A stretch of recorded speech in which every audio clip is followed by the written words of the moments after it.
वैसे हमको चाहिए होता है परिवार। बिना परिवार के हम डिप्रेशन में चले जाते हैं, और बहुत इंपॉर्टेंट है परिवार। लेकिन जैसे ही आप लेवल 2 पे पहुंचते हैं, पास्ट लेवल 2, तब आपको क्लस्टर एक्टिविटी आप कम करना चाहते हैं। आपको अपना टाइम चाहिए अपने साथ। चाहे आप किताब पढ़ते हैं, चाहे आप ध्यान करते हैं, या आप कॉन्टेम्पलेशन करते हैं, सोचते हैं, बट आपको अकेले ज़्यादा अच्छा लगता है, फिजिकल वर्ल्ड में भी और मॉलिक्यूलर वर्ल्ड में भी। और सबसे इंपॉर्टेंट चीज़, नमस्कार दोस्तों, नमस्कार, स्वागत है आपका इस सीरीज़ में। इसका नाम है जर्नी ऑफ सोल्स। मरने के बाद आत्माएं कहाँ जाती हैं, क्या करती हैं और कैसे ट्रैवल करती हैं। आज मुझे एक हमारे जिनोगी हैं, उन्होंने बताया उनके पिताजी की डेथ हो गई थी अभी कुछ दिन पहले। बहुत कंफर्टेबल डेथ थी, मतलब वो बस हार्ट अटैक हुआ, ख़त्म हो गए। हमारे यहाँ एक डॉक्टर साहब थे, इनफैक्ट 2 डॉक्टर्स हैं जिनकी डेथ ऐसी हुई थी। आसपास के लोग बहुत दुखी हुए, परेशान हुए थे, लेकिन उनकी डेथ बहुत कंफर्टेबल थी। सोते सोते ही उनका प्राण उनके शरीर से निकल गया। ये एक अच्छी खबर है अगर आप केवल फिजिकल बॉडी के बारे में सोचते हैं कि आपको टॉर्चर नहीं झेलना पड़ा हॉस्पिटल का, और आपके आसपास के लोगों के पैसे बर्बाद नहीं हुए क्योंकि आपको हॉस्पिटल में बहुत समय नहीं बिताना पड़ा। लेकिन अगर आप एक स्पिरिचुअल एंगल से देखते हैं तो ये बड़ी खतरनाक चीज़ है। अर्जुन कृष्ण से पूछते हैं कि मान लीजिए आपकी बात को मैं विश्वास कर लेता हूँ कि दुनिया में आत्मा परमात्मा होता है और वो कभी मरता नहीं है, और मैं भी आत्मज्ञानी बनने की कोशिश करता हूँ, मुक्ति पाने की कोशिश करता हूँ, और उस प्रोसेस में मैं ध्यान योग वगैरह सीख रहा हूँ। आप तो मना कर रहे हैं कि मुझे लड़ाई करना चाहिए और सन्यासी नहीं बनना चाहिए क्योंकि इसमें ही कर्म योग है, लेकिन इसको करते करते अगर मैं मर जाता हूँ तो क्या? इस टाइप का क्वेश्चन अर्जुन को इसलिए आया था क्योंकि अर्जुन बहुत सीरियसली सोच रहे थे इसके बारे में। हमें से ज़्यादातर लोग इसके बारे में सोचते नहीं हैं। इसलिए हमारे इमोशंस भी डेथ के साथ केवल दुखी वाले होते हैं, रोने वाले होते हैं।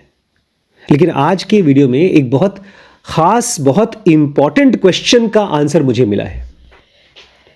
अनुज का एक सवाल था मुझसे बहुत साल पहले। अनुज ने मुझसे पूछा था, मान लीजिए हम नहीं पैदा होना चाहते, हम इस जन्म में बहुत ध्यान नहीं कर पा रहे हैं, समाधि नहीं जा पा रहे हैं, लेकिन हम बड़े भक्त हैं, दिल से हम भगवान को मानते हैं, और मरने के बाद हम नहीं पैदा होना चाहते, तो क्या हम पैदा होंगे?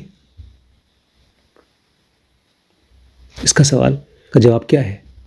डिपेंड करता है कि आप मजे ले रहे हैं कि नहीं इस लाइफ में। अगर मैं पीछे भाग रहा हूँ तो ऑब्वियसली पैदा होऊंगा, चाहे मैं भगवान को जितना प्यार करता हूँ। तो एक आदमी क्या करे? वो मजे ना ले, वो टॉर्चर झेले?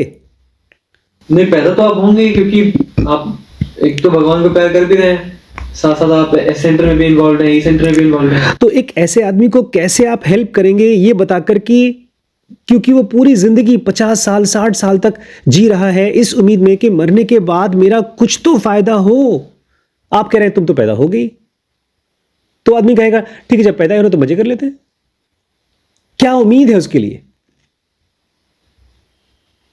भगवान भी बोलते हैं हाँ हाँ तुम्हारा जन्म होगा, और मरने के बाद जब तुम दोबारा पैदा होगे तो तुम एक अच्छे घर में पैदा होगे जहां पर तुम्हें ऐसे संस्कार मिलेंगे, ऐसा माहौल मिलेगा कि तुम योगी हो जाओगे, बहुत यंग एज से योगी हो जाओगे। लेकिन वो आदमी कहेगा मुझे योग चाहिए ही नहीं, मुझे तो मुक्ति चाहिए, मैं तो चाहता ही नहीं पैदा होना। तो ऐसे आदमी को क्या उम्मीद देंगे आप? ये तो ऐसा है जैसे कि मैं आप उनसे कहें कि बड़े पापा मुझे अमीर बनना है, बोलो हाँ हाँ पढ़ाई करो, मेहनत करोगे तो तुम नौकरी पा जाओगे। बोलेगा मुझे नौकरी नहीं चाहिए, मुझे अमीर बनना है। बोलूंगा नौकरी करोगे तभी तो अमीर बनोगे। नहीं नहीं, मुझे अमीर ही बनना है, उसको मुक्ति ही चाहिए सीधे। तो उसके लिए क्या जवाब है, क्या होप है? हम लोग एक तरफ अघोरा पढ़ रहे हैं जहां पर मास्टर्स के बारे में, मिस्टिकल पावर्स के बारे में बात कर रहे हैं, लेकिन सबसे बड़ी प्रॉब्लम यह है 90% को विश्वास ही नहीं होगा, इसलिए वो ये काम नहीं करेगा जो उसको करना है। और ये चाहे वो मटेरियल सक्सेस के लिए करे, चाहे पैसे कमाने के लिए करे, चाहे योग के लिए करे, यही एक चीज है जो आपको सक्सेसफुल कर सकती है। लेकिन वो तब जब आप विश्वास करेंगे। बताइए वो क्या चीज है? वो एक चीज जो आपको अगले 10 साल तक करनी है, चाहे आपको मटेरियली सक्सेसफुल होना हो, चाहे आपको स्पिरिचुअली आगे बढ़ना हो। अर्जुन को भगवान ने ज्ञान इसलिए दिया था बिकॉज वो मटेरियली सक्सेसफुल था ये काम को करके। हर एक गुरु शिष्य को तभी सिखाता है जब उसके अंदर में ये काम होता है, ये चीज वो कर पाता है। एक बार अष्टवक्र के एक शिष्य थे, नहीं अष्टवक्र के थे, किसी के गुरु थे, उनके गुरु थे बहुत फेमस, उनके शिष्य के अंदर ये काम नहीं था। इसके दो नाम हैं, पॉजिटिव साइड से एक नाम है, नेगेटिव साइड से एक नाम है। पॉजिटिव साइड से है फोकस, आपको फोकस करना आना चाहिए। अगर आप एक किताब पढ़ रहे हैं तो उस किताब को आप 5 मिनट के लिए, 10 मिनट के लिए, 15 मिनट के लिए, आधे घंटे के लिए फोकस कर पाएं। और नेगेटिव साइड से आपके आसपास में जो डिस्ट्रैक्शंस हैं उससे अपने आप को बचा पाएं। जब भी आप किसी भी काम को करने जाते हैं, जो आपका काम रुकता है, बिगड़ता है, वो बिकॉज ऑफ डिस्ट्रैक्शन है, because of lack of focus है। और वाइस वर्सा, अगर आप किसी काम को फोकस के साथ कर पाते हो, आप देख लो, आप एक छोटा सा काम मैंने अगर वैभव को दिया कि देखो बेटा पैम्पलेट बनाना है, वो नहीं कर पाएगा क्योंकि कुछ और चीज याद आ जाएगा, वो फोकस ही नहीं है। ये कमी नहीं है, डिस्ट्रैक्शन का अपार है। जब आपके पास चीजें डिस्ट्रैक्ट करने के लिए, भटकाने के लिए होती है, जैसे मैं अनुज को अगर एक काम देता हूं तो 100% है कि वो काम होगा, क्योंकि उसके पास वही एक काम है, हनुमान जी है, मैंने दे दिया, काम होगा। हो सकता है वो काम तो मेरे पास आए तो मैं ना कर पाऊं, लेकिन वो काम जरूर कर लेगा, क्योंकि उसके पास एक ही काम है, मेरे पास 50 काम है। तो स्पिरिचुअलिटी में, चाहे बिजनेस में, अगर आप एक चीज को लंबे समय तक कर पा रहे हो, फोकस कर पा रहे हो, तो आप आगे बढ़ सकते हो। तभी आप एक जूनियर से सीनियर बन पाओगे, तभी आप मैच्योर सोल बन पाओगे। बिकॉज इस दुनिया से बाहर निकलने के लिए आपको फोकस करना होगा। ये दुनिया इतनी ज्यादा वैरायटी की है कि आपको आज ये कर लूं, फिर कल वो कर लूं, फिर परसों ये कर लूं। अरे मैं अमीर हूं लेकिन मेरे पास वो चीज नहीं है जो, अच्छा मुझे अब अगले जन्म में तो अमीर के साथ साथ मुझे नाम भी कमाना है, तो मुझे मैडम क्यूरी बनना है। ऐसी ऐसी इच्छाएं आती है मन में, डिप्रेशन के फॉर्म में आती है, दुख के फॉर्म में आती है, वो आपकी पर्सनैलिटी बन जाती है। तो उस आदमी के लिए क्या होप है जो बोलता है मुझे पैदा ही नहीं होना है? अब एक सिंपल आंसर है उसका। अगर आप छोटे लेवल से गहरे लेवल पे जा रहे हैं तो फिजिकल वर्ल्ड की तो बाद में, यहां पर भी वही चीज होगा, और वहां पर भी अब आप ग्रुप एक्टिविटी में बहुत इन्वॉल्व नहीं होना चाहोगे। वैसे हमको चाहिए होता है परिवार, बिना परिवार के हम डिप्रेशन में चले जाते हैं, और बहुत इंपॉर्टेंट है परिवार। लेकिन जैसे ही आप लेवल 2 पे पहुंचते हैं, पास्ट लेवल 2, तब आपको क्लस्टर एक्टिविटी आप कम करना चाहते हैं। आपको अपना टाइम चाहिए अपने साथ, चाहे आप किताब पढ़ते हैं, चाहे आप ध्यान करते हैं, या आप कॉन्टेम्पलेशन करते हैं, सोचते हैं, बट आपको अकेले ज़्यादा अच्छा लगता है, फिजिकल वर्ल्ड में भी और मॉलिक्यूलर वर्ल्ड में भी। और सबसे इंपॉर्टेंट चीज़, बस यही आज का लास्ट पार्ट होगा। अब इन आत्माओं को जो मिडिल लेवल पे पहुंच गई हैं, वो इतनी मैच्योर हो चुकी हैं कि वो इंडिपेंडेंटली काम कर पाती हैं। इसीलिए अगर आप योग की साधना कर रहे हैं, किसी गुरु की बात मान के जेन्युइनली आगे बढ़ रहे हैं, खाली ये नहीं है कि गुरुजी ने कहा है तो मेरा काम हो जाएगा, नहीं, आपको पता है अपने ब्रेन से कि ये चीज़ मुझे समझ में आ रही है, ये अच्छाई है और मुझे करने का मन भी कर रहा है, इसलिए मैं योगी हूं। ये इसलिए नहीं क्योंकि मेरे गुरुजी ने कहा है कि मैं योगी हूं। तब जाकर के आपके लिए सबसे अच्छी खबर ये है, अब आपका जो जन्म होगा वो बहुत देर देर से होगा।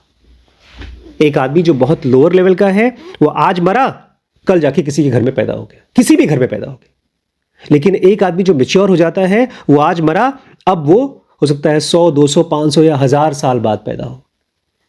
इसलिए हमारे ओशो कहते हैं, जब मैं मरा था पिछले जन्म में, एक मॉन्क था, एक भिक्षु था, और 1100 साल बाद पैदा हुआ हूं एज अ ओशो। आपके अब आपका जन्म तो होगा, लेकिन यहां पर कम होगा। जैसे एक अमीर आदमी जब बहुत पैसा कमा लेता है तो उसको रोड पर धूप में जाना तो पड़ता ही है, कभी हॉस्पिटल जाएगा, कभी किसी काम के लिए जाएगा, लेकिन कम टाइम के लिए उसको टाइम बिताना पड़ेगा। तो आपको फिजिकल वर्ल्ड में कम समय बिताना पड़ेगा, कम जन्म बिताना पड़ेगा।